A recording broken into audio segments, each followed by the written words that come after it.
Apakah adik-adik tahu apa saja jenis-jenis cum laude yang mungkin adik-adik mendengar ketika melanjutkan perkuliahan di sebuah universitas, dan bagaimana caranya kita bisa mendapatkan nilai cum laude? Di sini saya akan membagikan tips-tipsnya, tapi tetap stay tune di channel saya, kita bahas ini lebih dalam.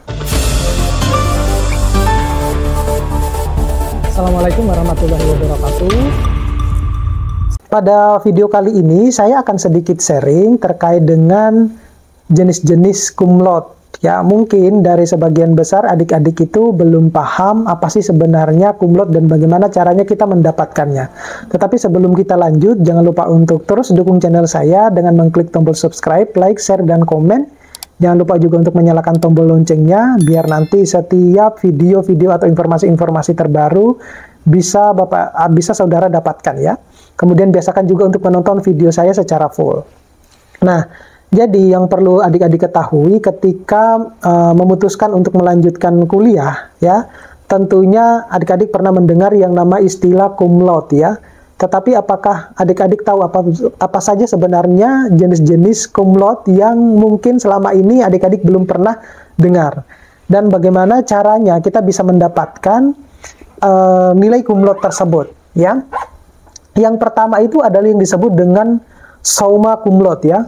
Summa cum laude itu tentunya dia lulus dengan IPK sempurna. Dalam hal ini adalah 4,00. Jadi kalau misalnya bagi mahasiswa yang semester 1, semester 2 itu belum tahu ya apa itu cum laude gitu. Jadi bahkan untuk melihat IPK saja juga belum tahu apa itu IPK ya, atau indeks prestasi kumulatif gitu.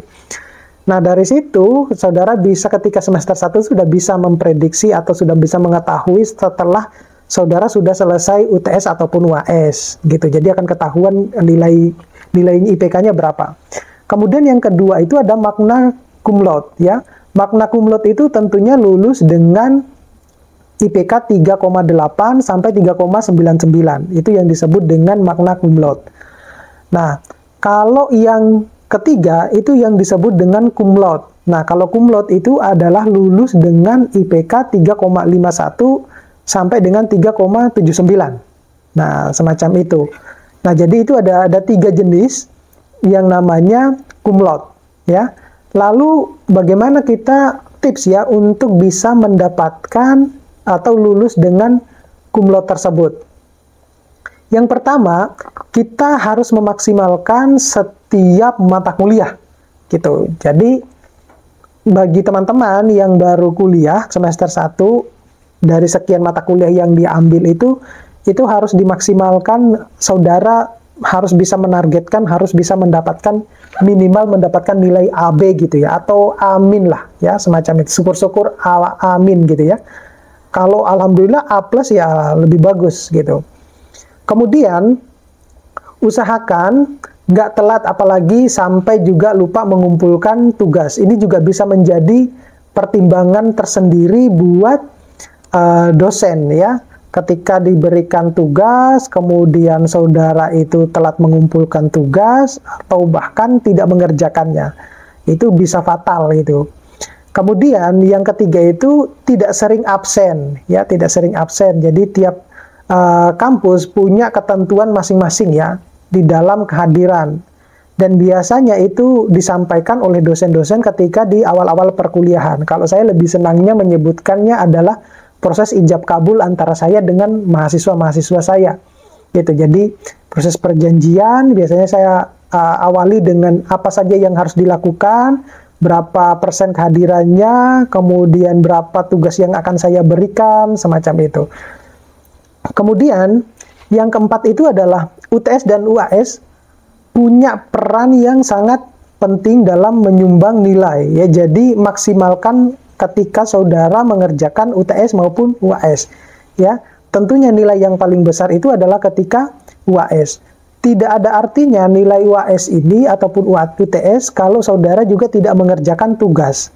Jadi antara UTS, tugas, dan UAS itu memiliki peranan yang penting di dalam meningkatkan IPK saudara untuk mendapatkan nilai cum laude ya.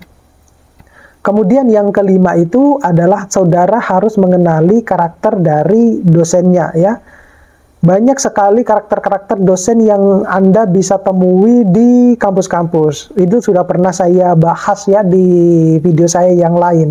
Anda bisa lihat di video saya yang lain terkait dengan tipe-tipe dosen ya yang ada di kampus yang mungkin Anda belum pernah menemukan atau hanya cuma sekedar mendengar tapi belum pernah merasakannya. Kemudian yang keenam itu, kalau misalnya saudara mendapatkan nilai yang jelek, kemudian biasanya di akhir semester itu bisa kita ajukan banding ya ke dosen yang bersangkutan, jadi disertakan dengan bukti dan argumen yang kuat ya. Jadi kalau misalnya setelah UTS ataupun UAS kan itu kan akan dibagi-bagi nilainya ya, atau diinformasikan nilainya. Nah, kalau Anda merasa tidak puas dengan nilai saudara, kemudian Anda bisa sebenarnya protes ke dosen yang bersangkutan dengan argumen yang kuat gitu, tentunya dengan bukti yang kuat semacam itu.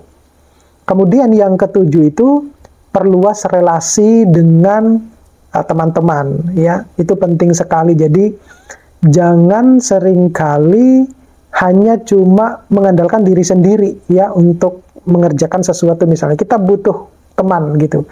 Namanya juga kita ini adalah makhluk sosial ya. Jadi kita tidak bisa hidup sendiri, tidak kita berdiri sendiri. Tetap kita butuhkan yang namanya support ya dari orang lain ya, support system lah gitu. Kemudian yang kedelapan adalah harus sering mengikuti yang namanya lomba-lomba ataupun bahkan magang dan juga penelitian dengan dosen. Nah, saya lebih suka kepada mahasiswa-mahasiswa yang seringkali menawarkan dirinya untuk mau melakukan joint riset ya sama saya. Itu dan banyak sekali dilakukan oleh mahasiswa-mahasiswa saya yang bahkan belum waktunya sudah mengambil mata kuliah metodologi penelitian, tetapi mereka sudah punya keinginan untuk melakukan riset gitu. Jadi, itu sering sekali saya sampaikan ke mahasiswa saya, kalau mau skripsinya lebih cepat selesai, tidak harus menunggu sebenarnya semester 6 ya untuk setelah mendapatkan mata kuliah metodologi penelitian ya. Kalau misalnya Anda merasa bahwa saya nih punya ide nih, saya coba mengajukan ke dosen saya. Nah, itu bisa sebenarnya dilakukan. Oke? Terima kasih. Sampai ketemu pada video-video saya. Mudah-mudahan ini bisa bermanfaat. Sampai ketemu pada video berikutnya. Assalamualaikum warahmatullahi wabarakatuh.